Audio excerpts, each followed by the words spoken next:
13 जुलैपासून पंढरपूरमध्ये सुरू असलेलं रोहित पवार यांचं शेतकऱ्यांच्या कर्जमाफीसाठी असणारं अन्नत्याग उपोषण हे तर काल रात्री 11च्या सुमारास म्हणजे 3 दिवसानंतर मंत्री गिरीश महाजन यांच्या हस्ते हे उपोषण काल रात्री सुटलं आहे. तर हे उपोषण 3 दिवसामध्ये लोकांची मोठी गर्दी तर रोहित पवारांच्या या आंदोलनाला आपल्याला बघायला मिळाली. महाराष्ट्राच्या कानाकोपऱ्यातून वेगवेगळ्या भागातून शेतकरी रोहित पवार यांना भेटायला येत होते. या शेतकऱ्यांसोबत या भागामध्ये शेतीमध्ये काम करणारे मंत्री असतील, शेतकरी नेते असतील आणि शेतीविषयी कळवळ असणारे अनेक मातब्बर लोक याकरता उपोषणस्थळी दाखल होते आणि सगळ्यात महत्वाचं म्हणजे सामान्यातला सामान्य शेतकरी आपल्या हातामध्ये काहीतरी मिळेल, आपल्या पदरामध्ये काहीतरी मिळेल या आशेनं आपलं काम सोडून रोहित पवार यांच्या भेटीला खऱ्या अर्थानं येत होता. आणि या आंदोलनास्थळी आल्यानंतर अनेक शेतकरी रोहित पवारांची भेट घेत होते, दादाचं सांत्वन करत होते, दादाला धीर देत होते. त्यासोबत शेतकऱ्यांविषयी असणारी तळमळ किंवा शेतकऱ्याच्या असणाऱ्या अडचणी या स्वतः रोहित पवार यांना बोलून दाखवत होते. परंतु हे सगळं 3 दिवसामध्ये जरी घडलं असलं तरी त्यानंतर काल रात्री 11च्या सुमारास मंत्री गिरीश महाजन यांच्या हस्ते हे उपोषण सुटले. पण या सगळ्या उपोषणामध्ये किंवा या सगळ्या 3 दिवसाच्या प्रक्रियेच्या किंवा 3 दिवसाच्या उपोषणानंतर शेतकऱ्याला नेमकं काय मिळालं, शेतकऱ्याच्या पत्रामध्ये काय पडलं, शेतकऱ्याच्या अपेक्षा पूर्ण झाल्यात का, हा खरं तर प्रश्न खऱ्या अर्थानं या ठिकाणी उपस्थित होतो आणि संपूर्ण महाराष्ट्रभर अनेक शेतकऱ्यांमध्ये त्याची चर्चा आहे. उपोषण सुटलंय पण शेतकऱ्याला काय मिळालंय हा प्रश्न शेतकऱ्यांपाशी अनेक ठिकाणी त्या ठिकाणी चर्चेला जातोय. खऱ्या अर्थानं कालच्या उपोषणानंतर अनेक मतभेद त्या ठिकाणी होते. रोहित पवारांच्या महत्वाच्या मागण्या ज्या होत्या म्हणजे 2019ला जी कर्जमाफी झाली त्यांना आता सध्याला कर्जमाफी न होता राज्य सरकारकडून 50,000 त्यांना मिळणार होते. त्यासोबत 2026-27 मध्ये जे रेग्युलर आहेत त्यांना त्या ठिकाणी 50,000 रुपये मिळणार होते. अशा वेगवेगळ्या प्रकारच्या अटी होत्या त्यामुळे शेतकऱ्यांना सरसकट कर्जमाफी मिळणार नव्हती. शेतकऱ्यांना या जाचक अटीमुळे खरं तर रोहित पवार या ठिकाणी उपोषणाला बसले होते. परंतु एकूण जर त्यांची कालची चर्चा बघितली किंवा त्यांचे आपण भाषणं बघितली तर एक गोष्ट लक्षात आली की रोहित पवारांना आणि त्यांचे एकूण शिष्ट जे मंडळ आहे म्हणजे त्यामध्ये काम करणारे ज्यांनी ज्यांनी पाठिंबा दिला त्यामध्ये राजू शेट्टी असतील, शेकापचे जयंत पाटील असतील, एकूण हे लोक खरं तर मुख्यमंत्र्यांना भेटायला जाणार आहेत आणि त्यातून काहीतरी तोडगा निघेल खरं तर ही आश्वासनं खरं तर काल शेतकऱ्यांना त्या ठिकाणी रोहित पवारच्या या एकूण आंदोलनामुळे मिळालं चित्र बघायला मिळते.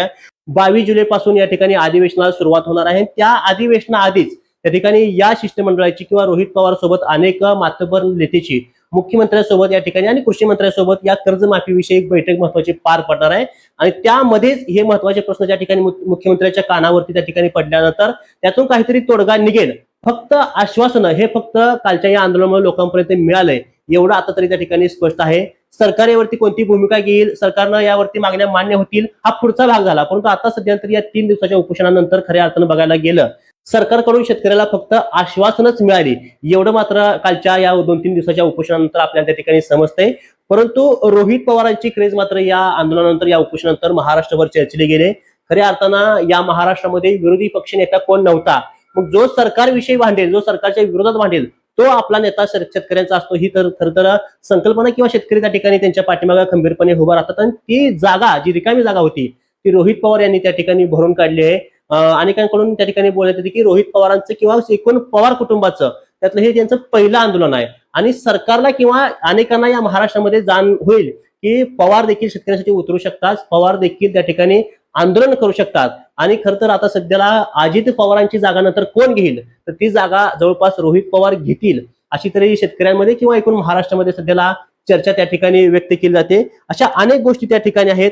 सध्याला विरोधी पक्ष नेता देखील महत्वाचा असतो आणि विरोधी पक्षनेत्याची भूमिका त्या ठिकाणी रोहित पवारांनी त्या ठिकाणी घेतली आहे. सगळ्यात महत्वाचं म्हणजे सरकारला कोणतरी भांडणारं पाहिजे, सरकारला कोणतरी शेतकऱ्याच्या वतीनं प्रश्न विचारणार पाहिजे. त्यासाठी शेतकऱ्यांसाठी एक नेता पाहिजे होता आणि तो शेतकऱ्यांना रोहित पवार यांच्या माध्यमातून खऱ्या अर्थाने मिळाल्याचं चित्र त्या ठिकाणी आपल्याला बघायला मिळते. आणि सगळ्यात महत्वाचं म्हणजे सरकारनं जी ही कर्जमाफी केली होती शेतकऱ्यांसाठी जी सांगण्यात येते 36,000 कोटींची साधारणपणे ही कर्जमाफी शेतकऱ्यांना मिळेल. परंतु ही जी कर्जमाफी सरकारने केली होती ती कर्जमाफी फसवी आहे ह्या मेसेज खऱ्या अर्थानं लोकांपर्यंत पोहोचलाय. लोकांना समजलंय ही कर्जमाफी फसवी आहे. मग ती कशी फसवी आहे, त्याच्यामध्ये काय नियम अटी निकष काय काय ते सगळं रोहित पवारांनी त्या ठिकाणी लोकांसमोर मांडण्याचा सातत्यानं प्रयत्न केलाय. अनेक नेत्यांनी रोहित पवारांच्या स्टेजवरती येऊन देखील त्या ठिकाणी सातत्यानं ही सरकारने दिलेली कर्जमाफी ती कशी फसवी आहे, यामुळे शेतकऱ्यांना कशी कर्जमाफी होणार नाही हे खरं तर शेतकऱ्यांपर्यंत सांगण्याचं काम त्यांनी खऱ्या अर्थाने केलंय. आणि महत्वाचं म्हणजे रोहित पवार यांची या आंदोलनामध्ये असणारी भूमिका ही अतिशय महत्वाची होती.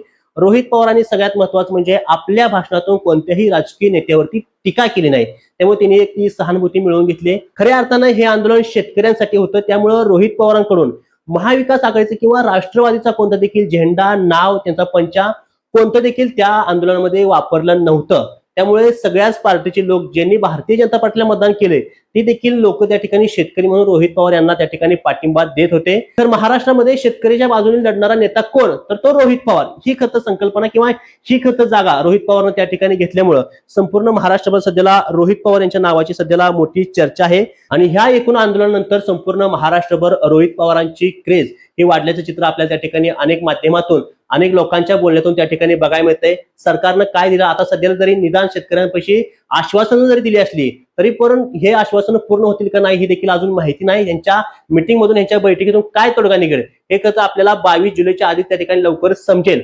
परंतु रोहित पवारांनी ज्या पद्धतीनं हे आंदोलन केलं त्यामध्ये खरं तर शेतकऱ्यांविषयी आवाज उठवणारा कोणतरी नेता आहे आणि शेतकऱ्यांच्या प्रश्न सरकारपर्यंत पोहोचण्यासाठी कोणतरी आपल्या बाजूने भांडतंय, या करता बाजूने रोहित पवारांची भूमिका त्या ठिकाणी ठामपणे निश्चित झालेली आहे. त्यामुळे रोहित पवारांची देखील क्रेज वाढली आणि खऱ्या अर्थाने ही कर्जमाफी शेतकऱ्यांसाठी फसवी आहे हा मेसेज त्या ठिकाणी लोकांपर्यंत पसरवण्यासाठी रोहित पवारांना त्या ठिकाणी यश आले किंवा संपूर्ण महाविकास आघाडीला ते यश आले. आता आपल्याला बघायला लागणार आहे की अधिवेशन म्हणजे 22 जूनच्या आधी याच्यामध्ये सरकार काय तोडगा निघतोय आणि यांच्या बैठकीमध्ये नेमकं, यांच्या मीटिंगमध्ये नेमकं ठरतंय काय आणि शेतकऱ्याला खऱ्या अर्थाने न्याय मिळतोय का हे देखील बघणं तेवढंच महत्वाचं ठरणार आहे. धन्यवाद.